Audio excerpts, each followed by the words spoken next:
সোমার গল্পের আসরে সবাইকে স্বাগত। আজ পাঠ করব শরদিন্দু বন্দ্যোপাধ্যায়ের লেখা চুয়া চন্দন গল্পের শেষ পর্ব। প্রথম পর্বে আমরা দেখেছি নবদ্বীপ কেন্দ্রিক এই গল্প চৈতন্য মহাপ্রভু যখন নদের নিমায় হয়ে ওঠেননি সেই প্রথম জীবনের ঘটনা। চুয়া নামের এক অসাধারণ ষোড়শী সুন্দরীর প্রেমে পড়েন অগ্রদ্বীপের বেনে চন্দন দাস। গোল বাঁধল যখন জানা গেল এই ষোড়শী কন্যা দেবতার জন্য উৎসর্গীকৃত। স্থানীয় জমিদারের পাষণ্ড ভ্রাতুষ্পুত্র মাধব হলো সেই সাধক, এবং চুয়ার বাড়িতেই যার সঙ্গে চন্দন দাসের অকস্মাৎ দেখা হয়ে যায়। চন্দন দাস মাধবকে আঘাত করে তারই ঘোড়া নিয়ে সেখান থেকে পালাতে সক্ষম হয়। কিন্তু তারপর কি হলো? চন্দন দাস কি চুয়াকে উদ্ধার করতে ফিরে এলো? জানব আজকের শেষ পর্বে। কেউ কেউ লুকিয়ে পাপাচরণ করে, কিন্তু ধর্ম ও সমাজের বিরুদ্ধে বিদ্রোহ করে পাশবিক বলে প্রকাশ্যভাবে পাপানুষ্ঠান করতে যারা অভ্যস্ত, তাদের অপরাধ ক্লান্ত জীবনে এমন অবস্থা আসে যখন কেবলমাত্র রমণীর সর্বনাশ করেই আর তারা তৃপ্তি পায় না। তখন তারা পাপাচারের সঙ্গে ধর্মের ভণ্ডামি মিশিয়ে তাদের দুষ্কার্যের মধ্যে এক প্রকার নতুন রস ও বিলাসিতা সঞ্চারের চেষ্টা করে। মাধব এই শ্রেণীর পাপী। চন্দন দাস তারই ঘোড়ায় চড়ে তাকে ফাঁকি দিয়ে পালিয়ে যাবার পর মাধব নিষ্ফল আক্রোশে আর কাউকে সামনে না পেয়ে বুড়িকে ধরল। বুড়ির চুলের মুঠি ধরে তলোয়ার দিয়ে তাকে কাটতে উদ্যত হলো, কিন্তু কাটতে গিয়ে তার মনে হলো বুড়িকে মারলে হয়তো সেই ধৃষ্ট যুবকের পরিচয় অজ্ঞাতই রয়ে যাবে। কিল খেয়ে কিল চুরি করবার লোক মাধব নয়। তখনও তার নাকের রক্তে গোঁফ ভেসে যাচ্ছিল। সে বুড়ির চুল ধরে টানতে টানতে ভিতরে নিয়ে গেল। আঙিনার মাঝখানে বুড়িকে আছড়িয়ে ফেলে তার শীর্ণ হাতে একটা মোচড় দিয়ে মাধব বলল, হারামজাদি বুড়ি, ও ছোঁড়া তোর কে বল? পূর্বেই বলেছি বুড়ি বুদ্ধিমতী, তাই ভয়ে প্রাণ শুকিয়ে গেলেও তার চিন্তা করবার শক্তি ছিল। সে বুঝেছিল কোনো কথা না বললেও প্রাণ যাবে এবং ষড়যন্ত্র প্রকাশ করে ফেললেও প্রাণ যাবে। সুতরাং মধ্যপথ অবলম্বন করাই যুক্তিসঙ্গত। সর্বনাশ উপস্থিত হলে পণ্ডিতগণ অর্ধেক ত্যাগ করেন। বুড়িও তেমনি ষড়যন্ত্রের অংশটা বাদ দিয়ে আর সব সত্য কথা বলবে স্থির করল। তাতে আর কিছু না হোক, মাধবের হাতে প্রাণটা বেঁচে যেতে পারে। বুড়ি তখন অকপটে চন্দন দাসের যতটা পরিচয় জানতে পেরেছিল তা মাধবের গোচর করল। চাঁপা পাছে অনর্থক হাঙ্গামা করে এই ভয়ে মিছিমিছি চন্দন দাসকে নাতি বলে পরিচিত করেছিল, তাও স্বীকার করল। কাঁদতে কাঁদতে অনেক মাথার দিব্যি, চোখের দিব্যি দিয়ে বলল যে চন্দন দাসকে সে আগে কখনো দেখেনি। আজ প্রথম সে তার দোকানে এসে মিষ্টি কথায় তার সঙ্গে আলাপ করতে আরম্ভ করে। তার কোনো দুরভিসন্ধি ছিল কি না তা বুড়ি জানে না। চাঁপা মাধবের বাড়িতে খবর দিতে গিয়েছিল। এতক্ষণে এক ঝাঁক পাইক সঙ্গে নিয়ে পদব্রজে ফিরল। পাইকদের হাতে সরকি, ঢাল, জাতিতে তেঁতুলে বাগদি। এদেরই বাহুবলে মাধব দেশটাকে সন্ত্রস্ত করে রেখেছিল। প্রভু ও ভৃত্যে অবস্থাভেদ ছাড়া প্রকৃতিগত পার্থক্য বিশেষ ছিল না। বুড়িকে নানা প্রশ্ন করে শেষে বোধহয় মাধব তার গল্প বিশ্বাস করল। চাঁপা যা বলল তাতে বুড়ির কথা সমর্থিতই হলো। তাছাড়া মাধবের রক্তচক্ষুর সামনে বুড়ি মিথ্যে কথা বলবে এটাও দাম্ভিক মাধব বিশ্বাস করতে পারেনি। সে এদিক ওদিক তাকিয়ে বলল, তোর নাতনি কোথায়? বুড়ি বলল, ঘরেই আছে বাবা। মাধব চাঁপাকে হুকুম করল, দেখে আয়। চাঁপা দেখে এসে বলল, চুয়া ঘরেই আছে বটে। মাধবের তখন বিশ্বাস জন্মালো চুয়া সম্বন্ধে ভয়ের কোনো কারণ নেই। তবু সে দুজন পাইককে বুড়ির বাড়ি পাহারা দেবার জন্য নিযুক্ত করল। বলল, কাল সন্ধে পর্যন্ত এ বাড়িতে কাউকে ঢুকতে দিবি নে। যদি কেউ ঢুকতে চায় তার গলায় সরকি দিবি। এইভাবেই বাড়ির সুব্যবস্থা করে মাধব বাইরে আসলো। এই সময় একবার তার মনে হলো আর বৃথা দেরি না করে আজই চুয়াকে নিজের প্রমোদ উদ্যানে টেনে নিয়ে যায়। কিন্তু তাহলে এত বছর ধরে যে চরম বিলাসিতার আয়োজন করেছে তা ব্যর্থ হয়ে যাবে। মাধব নিরস্ত হলো। তার পরিবর্তে যে স্পর্ধিত বেনের ছেলেটা তার গায়ে হাত তুলতে সাহস করেছে তার নৌকা লুট করে তাকে নিজের চোখের সামনে কোমর পর্যন্ত মাটিতে পুঁতে কুকুর দিয়ে খাওয়ার আয়োজনে দিনটা বরঞ্চ ব্যয় করলেই মনস্থ করল। এটাও একটা মন্দ বিলাসিতা নয়। বাইরে এসে মাধব তার সর্দার পাইককে বলল, বদন, তুই 10 জন পাইক নিয়ে গঙ্গাঘাটে যা, সেখানে চন্দনদাস বেনের নৌকা আটক কর, আমি যাচ্ছি বলে আর একজন পাইককে ঘোড়া আনতে পাঠালো। বদন সর্দার প্রভুর আজ্ঞা শিরোধার্য করে যখন ঘাটে পৌঁছালো তখন চন্দনদাসের নৌকা দুখানা ভাগীরথীর বুকে শুভ্র পাল উড়িয়ে উজানে বয়ে চলেছে। বহু পদ বিশিষ্ট বিরাট জলপতঙ্গের মতো তাদের দাঁড়গুলো যেন গঙ্গার উপর তালে তালে পা ফেলছে। ওদিকে চন্দনদাস তীর বেগে ঘোড়া ছুটিয়ে দিয়েছিল। দ্বীপ্রহর অতীত হয়ে গেছে, পথে লোকজন কম। চন্দনদাস ধাবমান ঘোড়ার পিঠে বসে চিন্তা করছিল এখন কর্তব্য কী। প্রথমত চুয়াকে রক্ষা করতে হবে। মাধবের নাকে কিল মারার ফলে তার ক্রোধ কোন পথ নেবে অনুমান করা কঠিন। মাধব চুয়ার কথা ভুলে তার প্রতি ধাবমান হতে পারে, তাতে চুয়া কিছুক্ষণের জন্য রক্ষা পাবে। দ্বিতীয়ত তার নৌকা বাঁচাতে হবে। ক্রোধান্ধ মাধব প্রথমে তাকেই ধরতে আসবে। তখন তার অমূল্য পণ্য ও সোনাদানায় বোঝাই নৌকা লুণ্ঠিত হবে। মাধব রেয়াত করবে না। ঘাটে পৌঁছাবার আগেই চন্দনদাস কর্তব্য স্থির করে ফেলল। অশ্বত্থ শাখায় ঘোড়া বেঁধে সে দ্রুত পদে নৌকায় গিয়ে উঠল। দেখল মাঝি মাল্লারা তখন খেতে বসেছে। চন্দনদাস সর্দার মাঝিকে ডেকে পাঠিয়ে বলল, এখনই নৌকা খুলতে হবে। হতবুদ্ধি মাঝি বলল, এখনই? কিন্তু শোনো, তর্ক করবার সময় নেই। এই সময়ই নৌকা খোলো, পাল আর দাঁড় 2 লাগাও। আজ সন্ধে পর্যন্ত যতদূর সম্ভব উজান বেয়ে যাবে, তারপর গাঙের মাঝখানে নোঙর ফেলবে। আমি যতদিন না ফিরি সেইখানেই অপেক্ষা করবে, বুঝলে? আপনি সঙ্গে যাবেন না? না, এখন যাও, আর দেরি করো না। যতদিন আমি না ফিরি সাবধানে নৌকা পাহারা দেও। জি আঙ্কা, বলে প্রাচীন মাঝি চলে গেল। মুহূর্ত পরেই 2 নৌকার মাঝি মাল্লার হাঁক ডাক ও পাল তোলার হুড়োহুড়ি আরম্ভ হলো। এই অবকাশে চন্দনদাস নৌকার পেছনে মানিক ভাণ্ডারে গিয়ে কিছু জিনিস সংগ্রহ করে নিল। প্রথমে সিন্দুক থেকে মোহর ভরা একটা সাপের মতো দেখতে লম্বা থলি বের করে কোমরে জড়িয়ে নিল। যে কার্যে যাচ্ছে তাতে কত অর্থের প্রয়োজন কিছুই স্থির নেই, অথচ বোঝা বাড়ালেও চলবে না। চন্দনদাস ভেবে চিনতে একছাড়া মহামূল্য সিংহলি মুক্তোর হার গলায় পরে নিল। যদি মোহরে না কুলোয় হার বিক্রি করলে যথেষ্ট অর্থ পাওয়া যাবে। এছাড়া আরও 2টো জিনিস চন্দনদাস সঙ্গে নিল। একটা ইস্পাতের ওপরে সোনার কাজ করা ছোট ছোড়া, এটা সে কোচিনে এক আরব বণিকের থেকে কিনেছিল। দ্বিতীয়, এক কাফরির উপহার একটা লোহার কাঁটা, কৃষ্ণবর্ণ দ্বিভুজ লোহার কাঁটা। সেখানে শৌখিন স্ত্রী পুরুষ এরকম কাঁটা চুলে পরত। এই কাঁটার বিশেষত্ব এই যে এর তীক্ষ্ণ অগ্রভাগ শরীরের কোনো অংশে ফুটলে 3 বার নিঃশ্বাস ফেলতে যতক্ষণ সময় লাগে ততক্ষণের মধ্যেই মৃত্যু হবে। চন্দনদাস কাঁটার সুখাগ্র সোনার খাপে ঢেকে সাবধানে নিজের চুলের মধ্যে গুঁজে নিল।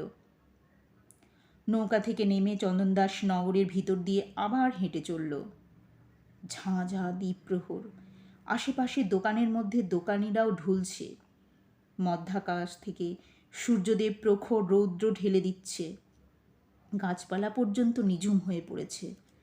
মানুষ গৃহতলের ছায়ায় আশ্রয় নিয়েছে।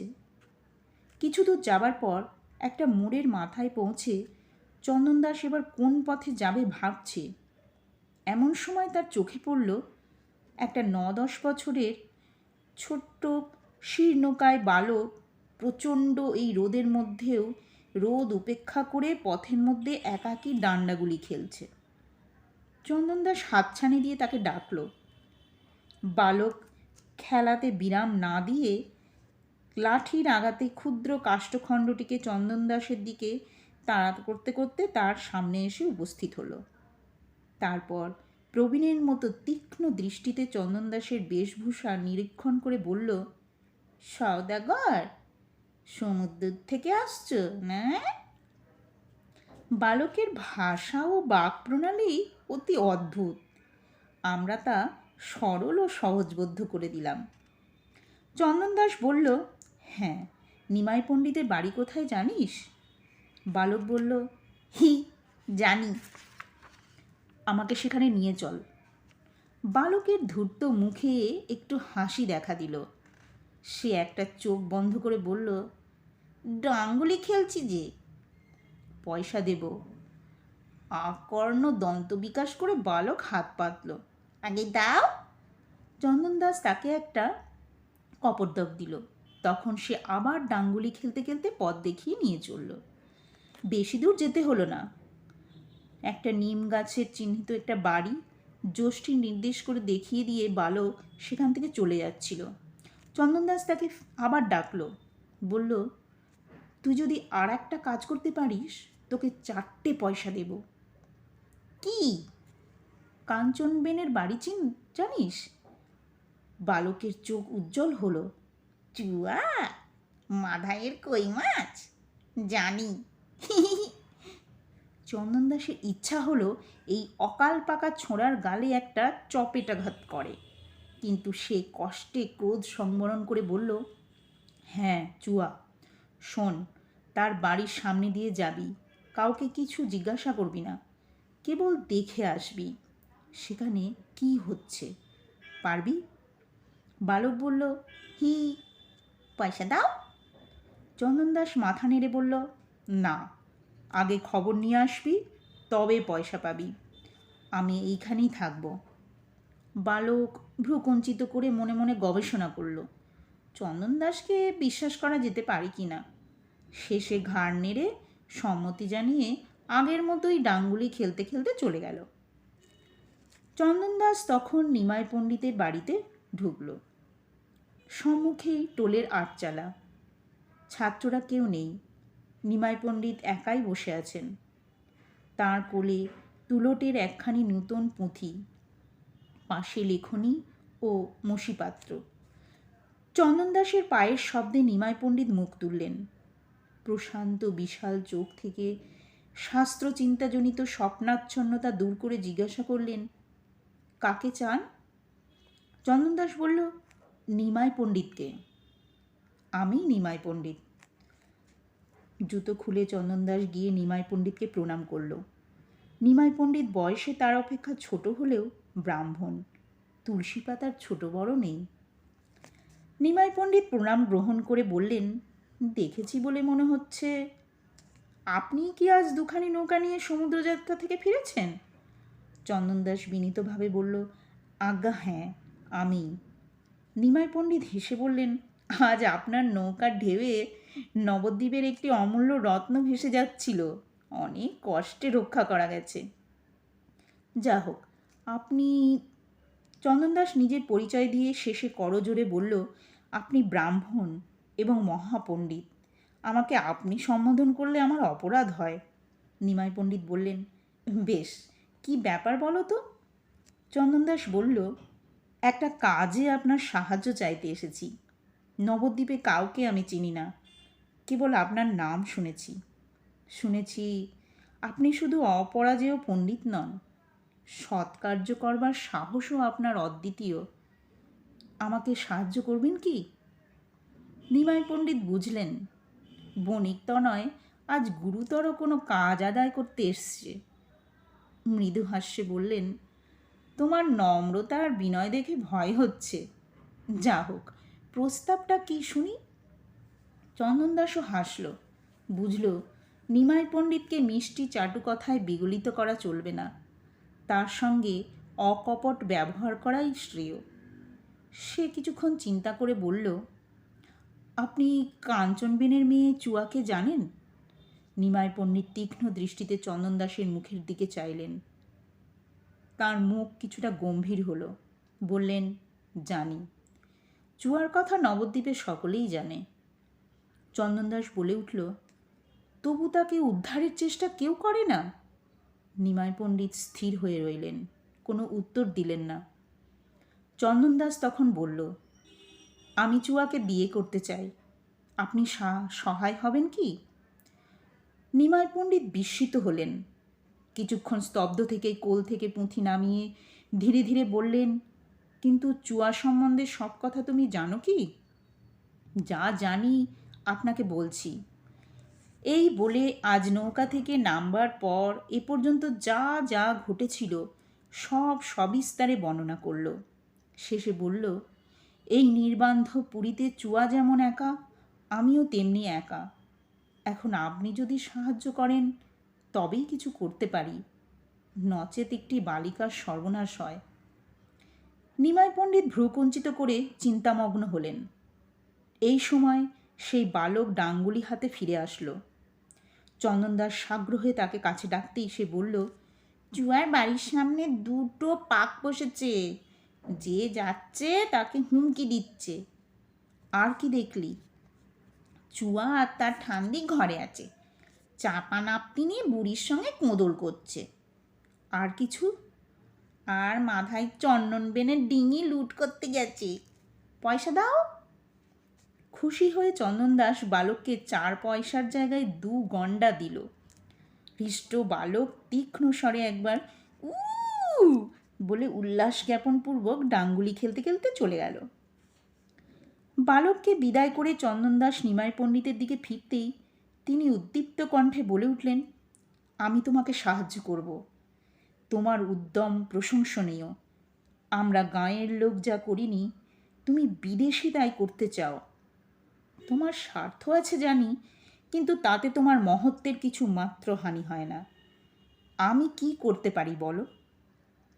চন্দনদাস বলল, তা আমিও জানি না, আপাতত পরামর্শ দিতে পারেন।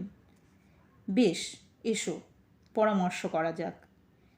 মাধব যেরকম দুর্ধর্ষ পাষণ্ড, তার বিরুদ্ধে বল প্রয়োগে কোনো ফল হবে না আমার মনে হয়। চন্দনদাস বলল, একটি নিবেদন আছে, আমার বড় তৃষ্ণা পেয়েছে। ব্রাহ্মণ বাড়ি, একটু পাদোদক পেতে পারি? নিমাই সচকিত হয়ে বললেন, তুমি এখনো আহার করনি? চন্দনদাস হেসে বলল, হ্যাঁ না, কেবল চুয়ার দেওয়া একখানি বাতাসা খেয়েছি। কি আশ্চর্য, এতক্ষণ বলনি কেন? দাঁড়াও আমি দেখি বলে খড়মপুরে তাড়াতাড়ি তিনি ভেতরে প্রবেশ করলেন। বেলা তখন 3য় প্রহর। বিষ্ণুপ্রিয়া দেবী ভৃত্য পরিজন সকলকে খাইয়ে নিজে খাবারে বসতে যাচ্ছিলেন। নিমাই গিয়ে বললেন, একজন অতিথি এসেছে, খেতে দিতে পারবে? বিষ্ণুপ্রিয়া ঘাড় নেড়ে বলল, পারব। তারপর তাড়াতাড়ি দালানে জল ছড়া দিয়ে পিঁড়ি পেতে নিজের অন্ন ব্যঞ্জন অতিথির জন্য ধরে দিয়ে স্বামীর মুখের পানে চাইলেন। নিমাই দাঁড়িয়ে দেখছিলেন। স্মিত মুখে চন্দনদাসকে ডাকতে গেলেন।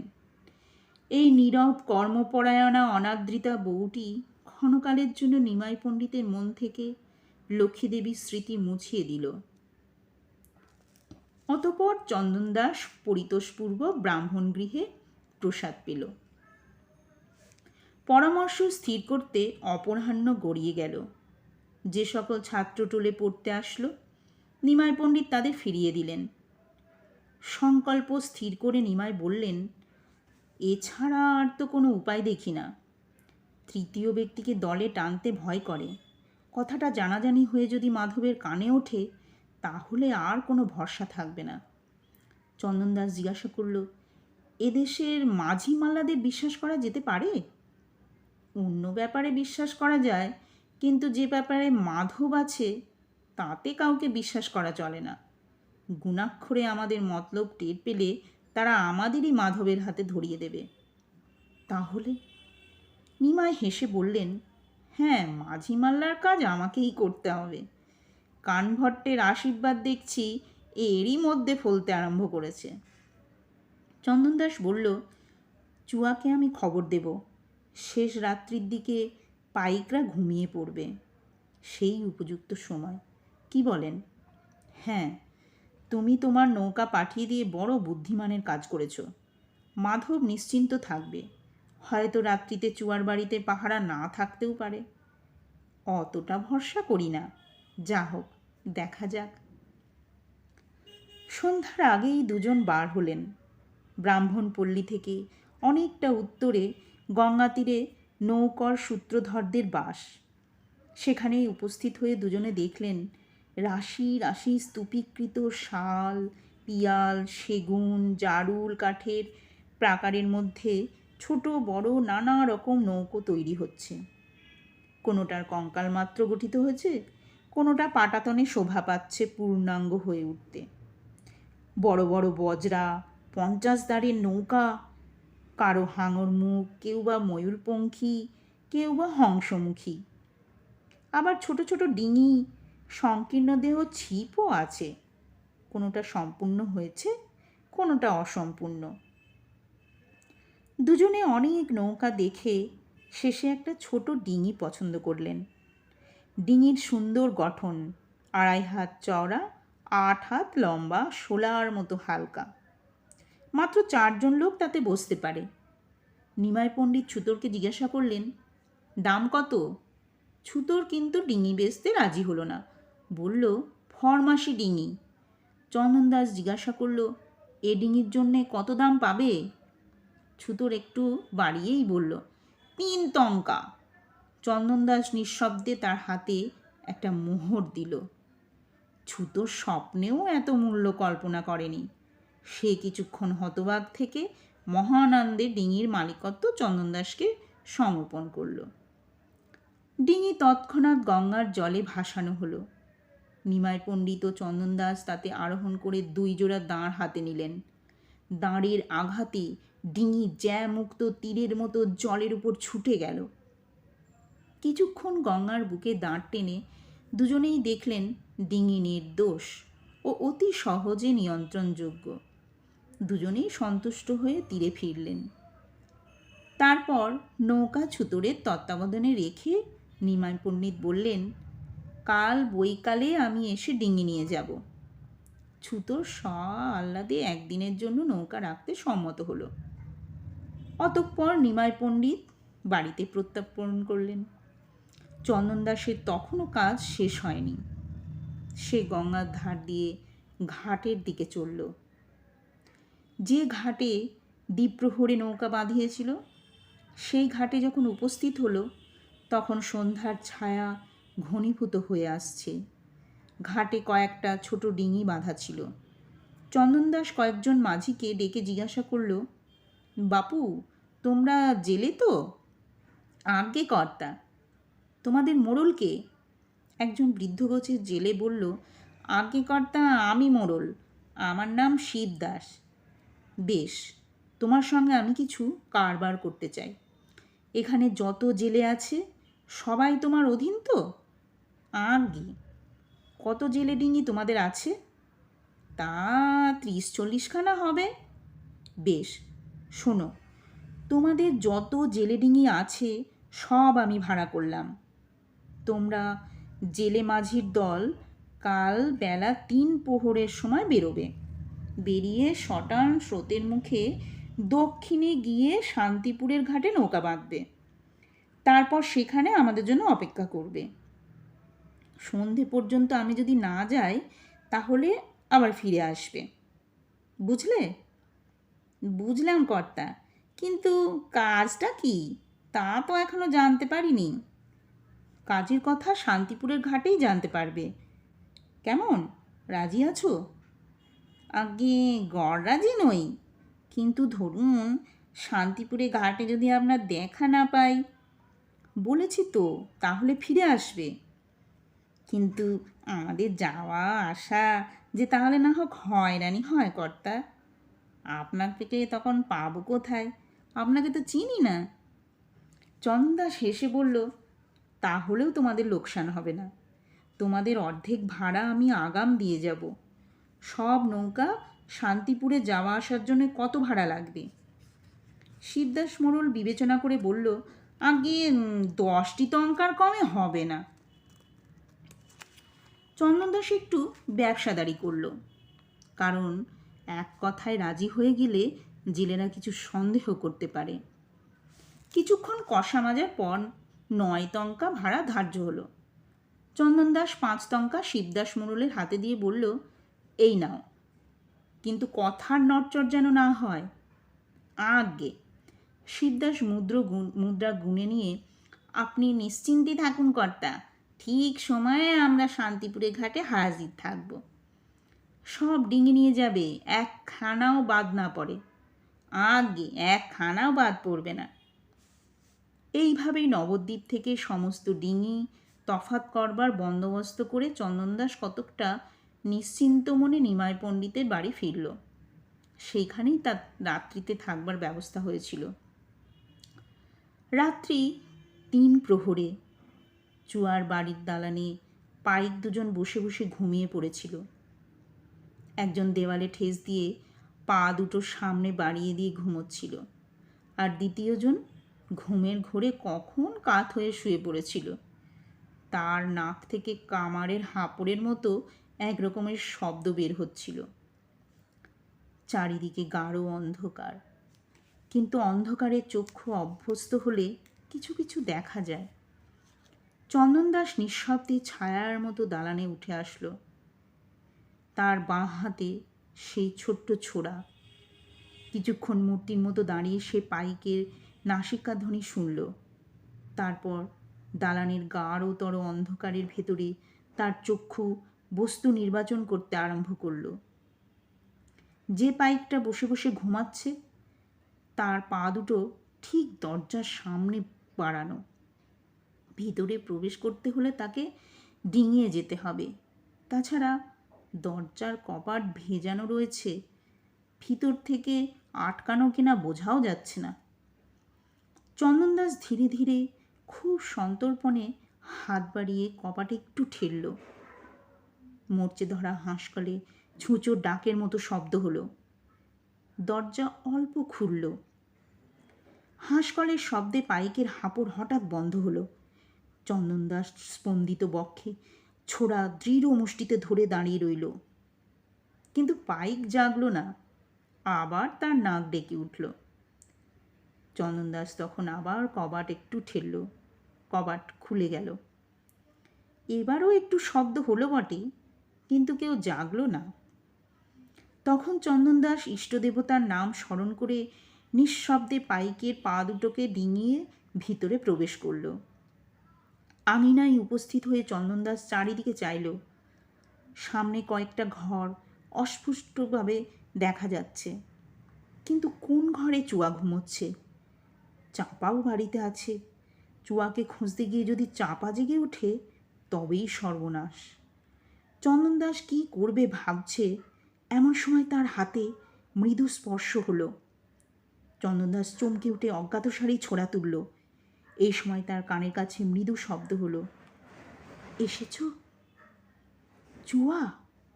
কোমরে ছোড়া রেখে চন্দনদাস দু হাতে চুয়ার হাত ধরল, বলল, চুয়া, এসেছি। চুয়ার নিঃশ্বাসের মতো মৃদু চাপা স্বর থরথর করে কাঁপতে লাগলো। সে বলল, তুমি আসবে বলেছিলে, তাই আমি তোমার জন্য সারা রাত জেগে আছি। অন্য সময় কথাগুলো অভিসারিকার প্রণয়বাণীর মতো শোনাতো, কিন্তু বিপদের মাঝখানে দাঁড়িয়েও চন্দনদাসের মনে হলো এত মধুর শব্দ সমষ্টি আর কখনো শোনেনি। চুয়ার মুখখানা দেখবার জন্য তার প্রাণে দুর্দমনীয় আকাঙ্ক্ষা জাগতে লাগলো, অথচ অন্ধকারে কিছুই দেখা যায় না। চন্দনদাস চুয়ার কানে কানে বলল, চুয়া, একটা আলো জ্বালতে পারো না? তোমাকে বড় দেখতে ইচ্ছে হচ্ছে। দুজনে অন্ধকারে হাত ধরাধরি করে দাঁড়িয়েছিল। চুয়া কিছুক্ষণ চিন্তা করে বলল, আচ্ছা এসো, বলে হাত ধরে নিয়ে চলল। চন্দনদাস তেমনই মৃদু কণ্ঠে জিজ্ঞাসা করল, চাপা কোথায়? ঘুমোচ্ছে। ঠান্দি? ঠান্দিও ঘুমিয়ে পড়েছে। গোয়ালের মতো একটা পরিত্যক্ত ঘরে নিয়ে গিয়ে চকমকি ঠুকে আলো জ্বালল চুয়া। তখন প্রদীপের সেই ক্ষীণ আলোকে চুয়ার মুখ দেখে চন্দনদাস চমকে উঠল।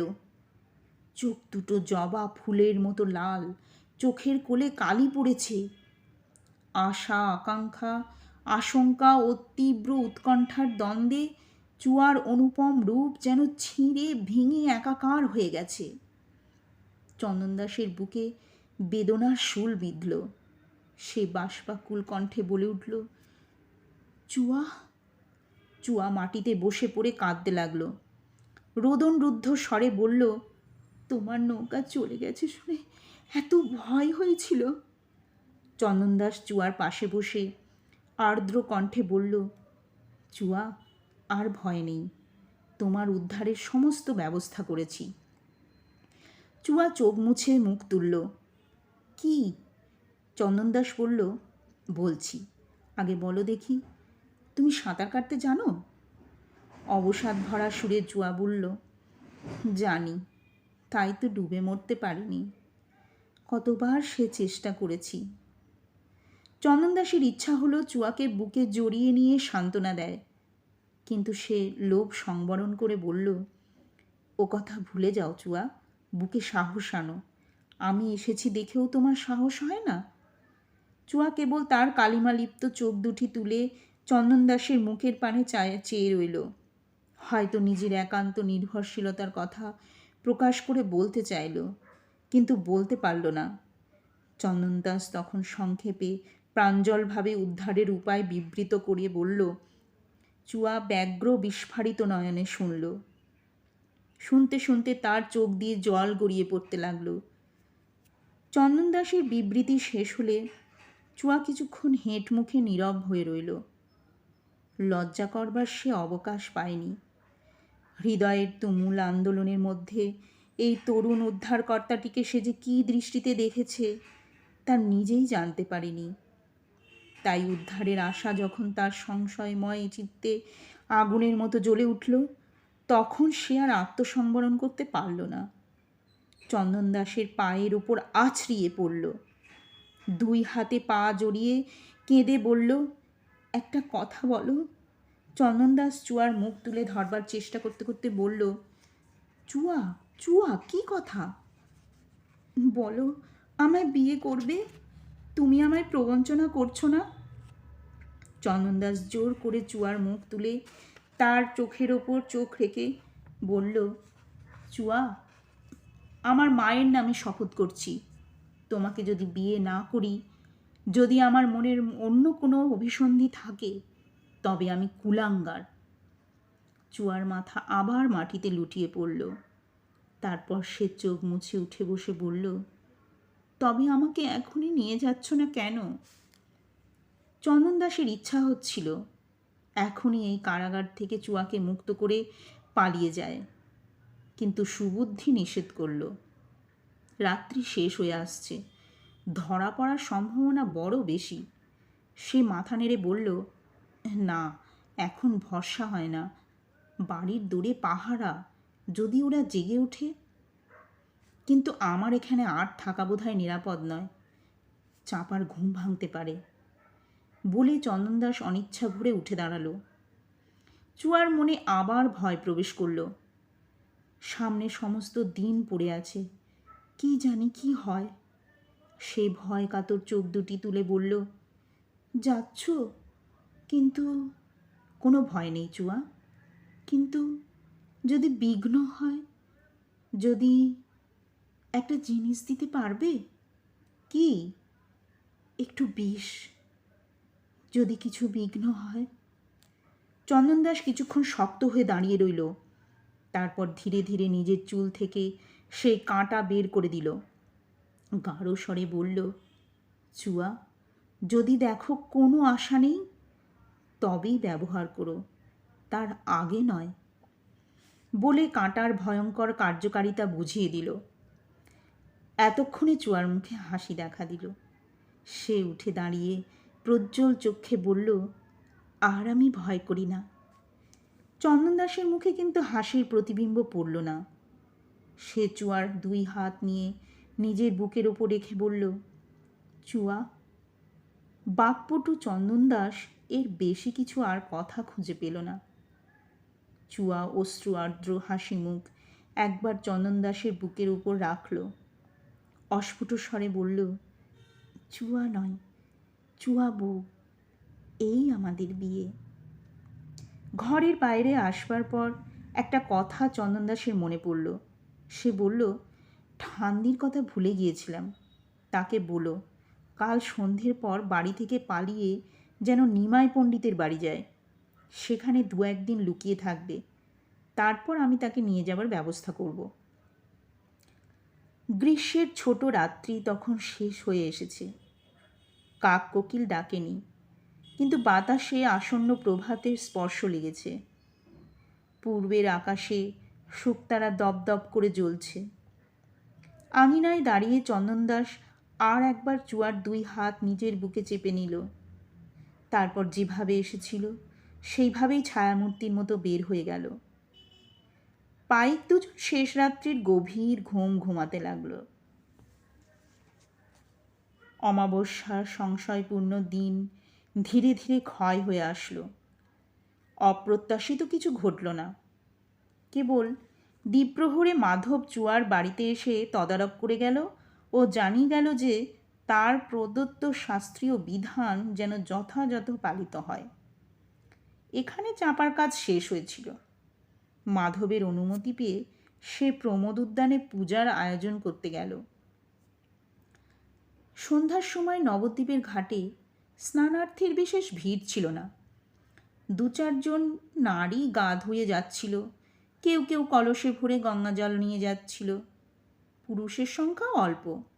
কেবল একজন পুরুষ অধীরভাবে সোপানের উপরে পদচারণা করছিল আর মাঝে মাঝে স্থির হয়ে কান খাড়া করে কি শুনছিল। তার গলায় মুক্তাহার ঝুলছে। অন্যথা সাধারণ বাঙালিরই বেশ, বলা বাহুল্য। সে চন্দন দাস। ক্রমে সূর্য নদীর পরপারে অস্তমিত হল। নিদাঘকালের দ্রুত সন্ধ্যা যেন পক্ষ বিস্তার করে এসে ভাগীরথীর জলে ধূসর ছায়া বিছিয়ে দিল। পাশে নৌকাঘাট নির্জন, নিস্তব্ধ। জেলেডিঙি একটাও নেই। 2-1খানা স্থূলকলেবর মহাজনী কিস্তি নিঃসঙ্গ অসহায়ভাবে বিস্তীর্ণ ঘাটে লেগে আছে। গঙ্গাবক্ষেও নৌকা নেই। কেবল দূরে উত্তরে একটা ক্ষুদ্র ডিঙি স্রোতের মুখে ভেসে আসছে। অস্পষ্ট আলোকে মনে হয় একটা লোক দাঁড় ধরে তাতে বসে আছে। ক্রমে ডিঙি মাঝগঙ্গা দিয়ে ঘাটের সামনে আলো, কিন্তু ঘাটের একদম কাছে আসলো না। গঙ্গাবক্ষেই স্থির হয়ে রইল। নৌকার উপরে ব্যক্তি মাঝে মাঝে দাঁড় টেনে নৌকা ভাসিয়ে যেতে দিল না। চন্দন দাস চিন্তিত মুখে অধীর পদে ঘুরতে ঘুরতে হঠাৎ থমকে দাঁড়িয়ে পড়ল। ওই আসছে। পথে দুরাগত বাদ্যোদ্যম শোনা গেল। চন্দন দাস একবার গঙ্গা বক্ষস্থ ডিঙির দিকে তাকালো, তারপর স্পন্দিত বক্ষে একটা গোলাকার বুরুজের উপরে গিয়ে বসল। বাদ্যধ্বনি ক্রমশ কাছে আসতে লাগল। মহারোলে কাঁসর ঘণ্টা, শিঙা, ঢোল বাজছে। তামাশা দেখবার জন্য বহু স্ত্রী পুরুষ বালক জুটেছিল। তাদের কলরব সেই সঙ্গে মিশে কোলাহল তুমুল হয়ে উঠেছে। ঘাটের শীর্ষে এসে কোলাহল থামল। বাজনা বন্ধ হলো। চন্দন দাস দেখল কৌতূহলী জনতাকে 2 ভাগ করে দিয়ে 2 সারি ঢাল সরকিধারী পাইক নেমে আসছে। তাদের 2 সারির মাঝখানে মুক্তকেশী জবামালা পরিহিতা চুয়া। চন্দন দাসও কৌতূহলী দর্শকের মতো দাঁড়িয়ে এই বিচিত্র শোভাযাত্রা দেখতে লাগল। পাইকেরা সদম্ভে অস্ত্র আস্ফালন করে দর্শকদের ঠেলে সরিয়ে দিয়ে ঘাটের দিকে নামতে আরম্ভ করল। তাদের মধ্যবর্তিনী চুয়া মন্থর পদে এদিক ওদিক চাইতে চাইতে সোপান নামতে লাগল। তারপর চন্দনদাসের সঙ্গে তার চোখাচোখি হলো। নিমেষের দৃষ্টি বিনিময়ে যে ইঙ্গিত খেলে গেল, আর কেউ তা দেখল না। বুরুজের পাশ দিয়ে যাবার সময় চন্দনদাস অগ্রগামী পাইককে উচ্চস্বরে জিজ্ঞাসা করল, হ্যাঁ সর্দার, এ তোমাদের কিসের মিছিল? বদন সর্দার প্রশ্নকারীর দিকে ভ্রুকুটি করে তাকালো। তার গলায় দোদুল্যমান মুক্তার হার দেখল। তারপর রূঢ় স্বরে বলল, তোরা তো খবর দরকার কি? চন্দনদাস মুখে বিনীত ভাব প্রকাশ করে বলল, না না, তাই জিজ্ঞাসা করছি। মনে মনে বলল, মালিক আর চাকরের রা দেখি একই রকম। দাঁড়াও, তোমার মুণ্ডপাতের ব্যবস্থা করছি। পরবর্তী পাইকগণ সকলেই চোখ পাকিয়ে চন্দনদাসের দিকে তাকালো। তার গলায় লোভনীয় মুক্তাহার কারো দৃষ্টি এড়ালো না। দুর্দান্ত প্রভুর উচ্ছৃঙ্খল ভৃত্য হাড় ছাড়া কেড়ে নেবার জন্য সকলেরই হাত নিষ্পিস করতে লাগলো। জলের কিনারায় গিয়ে পাইকের দল থামল। চুয়া সোপান থেকে ঝুঁকে গঙ্গাজল মাথায় দিল। তারপর ঠোঁট দুটি অব্যক্ত প্রার্থনায় একটু নড়ল। তারপর সে ধীরে ধীরে জলে অবতরণ করল। প্রথমে এক হাঁটু, ক্রমে এক কোমর, শেষে বুক পর্যন্ত জলে গিয়ে দাঁড়ালো। গলার মালা জলে ভাসিয়ে দিয়ে ডুব দিল। পাইকরা কিনারায় কেউ বসে, কেউ দাঁড়িয়ে গল্প করতে করতে গোঁপে মোচড় দিতে লাগলো। এই সময় একটা ছোট্ট ব্যাপার ঘটল। চন্দনদাস ইতিমধ্যেই বুরুজ থেকে নেমে পাইকদের পিছনে এসে দাঁড়িয়েছিল। হঠাৎ ব্যাকুল স্বরে বলে উঠল, ওই যা! একজন পাইক ফিরে দেখল চন্দনদাসের গলার মুক্তা হার ছিঁড়ে গেছে, আর মুক্তাগুলো সুতো থেকে ঝরঝর করে ঘাটের শানের ওপর ঝরে পড়ছে। সে লাফিয়ে এসে মুক্ত কুড়োতে লাগলো। তাকে মুক্ত কুড়োতে দেখে বাকি কয়েকজন পাইকও হুড়মুড় করে এসে পড়ল। মুক্তোর হরির লুট, এমন সুযোগ বড় ঘটে না। সকলেই কাড়াকাড়ি করে মুক্ত চুনতে লাগলো। ঠেলা খেয়ে চন্দনদাস বাইরে ছিটকে পড়ল। পাইকেরা মুক্ত কুড়াচ্ছে। দর্শকেরা তাদের ঘিরে লুব্ধ চক্ষে দেখছে। কেউ লক্ষ্য করল না যে এই অবকাশে চন্দনদাস গঙ্গায় নামল। চুয়া তখন সাঁতার দিতে আরম্ভ করেছে। চুয়া ও চন্দনদাস পাশাপাশি সাঁতার কেটে চলল। অন্ধকার হয়ে এসেছে। তাদের কালো মাথা দুটো কেবল জলের ওপর দেখা যাচ্ছে। চুয়া চন্দনদাসের পানে তাকালো। তার সিক্ত মুখের উচ্ছ্বলিত হাসি চন্দনদাসকে পুরস্কৃত করল। তারা যখন ঘাট থেকে প্রায় 40 হাত গেছে, তখন ঘাটে একটা হৈ হৈ শব্দ উঠল। তারপর ধর ধর, পালালো পালালো বলে কয়েকজন পাইক জলে লাফিয়ে পড়ল। কয়েকজন নৌকার সন্ধানে ছুটল, কিন্তু নৌকা কোথায়? বদন সর্দার ষাঁড়ের মতো চেঁচাতে লাগলো। গঙ্গার বুকে যে ছোট ডিঙি ভাসছিল, তার ক্রমেই নিকটবর্তী হতে লাগলো। চন্দনদাস বলল, চুয়া, যদি হাঁপিয়ে পড়ে থাকো আমার কাঁধ ধরো। চুয়া বলল, না, আমি পারবো। চন্দনদাস পিছু ফিরে দেখল যে পাইকগুলো জলে ঝাঁপ দিয়েছিল তারা সজোরে সাঁতরিয়ে আসছে, কিন্তু তারা এখনো অনেক দূরে, নৌকা সামনেই। কয়েক মুহূর্ত পরে দুজনে একসঙ্গে গিয়ে নৌকার কানা ধরল। নিমাই পণ্ডিত দাঁড় ছেড়ে চুয়াকে ধরে নৌকায় তুললেন। চন্দনদাস তার পরে উঠল। যে পাইকটা সবার আগে আসছিল সে প্রায় 20 হাতের মধ্যে এসে পড়েছিল। সে হাত তুলে ভাঙা গলায় চিৎকার করে কি একটা বলল। প্রত্যুত্তরে চন্দনদাস উচ্চ হেসে দুখানা দাঁড় হাতে তুলে নিল। নিমাই পণ্ডিতও দাঁড় হাতে নিলেন। দুজনে একসঙ্গে দাঁড় জলে ডুবিয়ে টানলেন। প্রদোষের ছায়ালোকে ক্ষুদ্র ডিঙি পাখির মতো উড়ে চলল। নবদ্বীপ থেকে 5 ক্রোশ উত্তরে গঙ্গার বুকে চন্দনদাসের 2 সমুদ্র তরী নোঙর করা ছিল। অন্ধকারে তাদের এক চাপ গাঢ়তর অন্ধকারের মধ্যে দেখাচ্ছিল। রাত্রি 1 প্রহরকালে ক্ষুদ্র নৌকো গিয়ে চন্দনদাসের মধুকর ডিঙার গায়ে ভিড়ল। মাঝিরা সজাগ ও সতর্ক ছিল। মুহূর্ত মধ্যে সকলে বড় নৌকায় উঠল। নিমাই পণ্ডিত বললেন, আমার কাজ তো শেষ হলো, আমি এবার ফিরি। চন্দনদাস হাত জোর করে বলল, ঠাকুর, এত দয়া করলেন, একটু বিশ্রাম করে যান। নৌকায় দুটো কুঠুরি, একটি মানিক ভাণ্ডার, অন্যটা চন্দনদাসের শোয়ার ঘর। শোয়ার ঘরের মেঝেই রঙিন পঙ্খল সুতির আস্তরণ। ঘরে দীপ জ্বলছিল। সকলে তাতে প্রবেশ করলেন। চুয়া এক কোণে জড়সড় হয়ে অর্ধশুষ্ক বসন গায়ে জড়িয়ে দাঁড়ালো। চন্দনদাস তাড়াতাড়ি পেটারি থেকে নিজের একখানা ক্ষৌম বস্ত্র বার করে চুয়ার গায়ে ফেলে দিল। চুয়া কাপড় নিয়ে পাশের ঘরে গেল। নিমাই পণ্ডিত আস্তরণের উপর আসন গ্রহণ করেছিলেন। চুয়া প্রস্থান করলে চন্দনদাস চুপি চুপি বলল, ঠাকুর, বিয়েটা আজ রাতেই দিয়ে দিলে ভালো হয়। নিমাই হেসে বললেন, এত তাড়া কিসের? বাড়ি গিয়ে বিয়ে করো। চন্দনদাস ভারী ভালো মানুষের মতো বলল, না ঠাকুর, চুয়া যদি কিছু মনে করে। তাছাড়া নৌকায় একটা বই শোবার ঘর নেই। নিমাই বললেন, কিন্তু বিয়ে দিই কী করে? উপকরণ কই?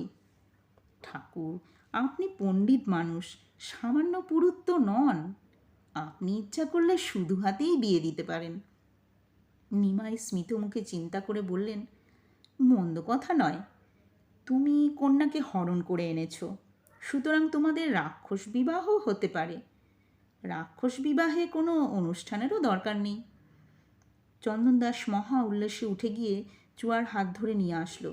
বলল, চুয়া, ঠাকুর এখনই আমাদের বিয়ে দেবেন।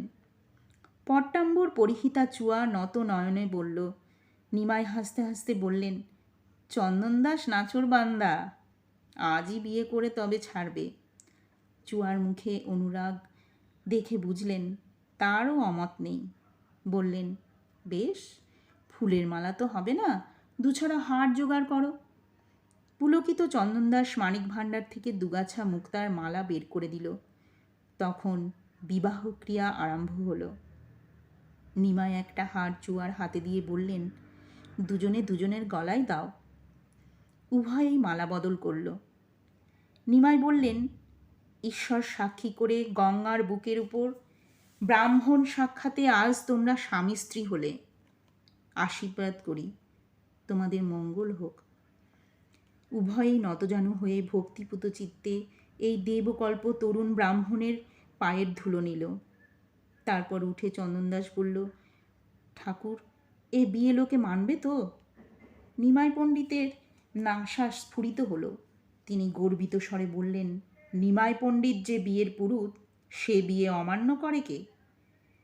চন্দনদাস তখন নিমাই পণ্ডিতের পায়ের কাছে এক মুঠো মোহর রেখে বলল, দেবতা, আপনার দক্ষিণা।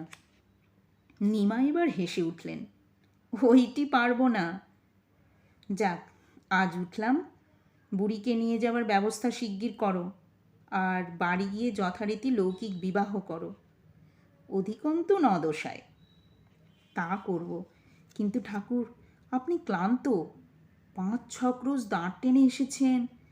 আজ রাত্রিটা নৌকায় কাটিয়ে গেলে হতো না? না, আজই আমায় ফিরতে হবে। রাত্রিতে না ফিরলে মা চিন্তিত হবেন। তাছাড়া তোমার নৌকায় তো একটা বই ঘর নেই, বলে মৃদু হাসলেন। চন্দনদাস একটু লজ্জিত হলো। তারপর সেই মসীকৃষ্ণ অমাবস্যার মধ্যযামে নিমাই পণ্ডিত ডিঙিতে উঠে একাকী নবদ্বীপের পানে ফিরে চললেন। যতক্ষণ তার দাঁড়ের শব্দ শোনা গেল, চুয়া ও চন্দন জোর হাতে তদ্গত চিত্তে নৌকার পাশে দাঁড়িয়ে বাইরের দিকে তাকিয়ে রইল। শেষ হলো চুয়াচন্দনের শেষ পর্ব। গল্পটি আপনাদের কেমন লাগলো অবশ্যই কমেন্ট বক্সে জানাবেন। আর ভালো লাগলে সাবস্ক্রাইব ও শেয়ার করতে ভুলবেন না। ধন্যবাদ।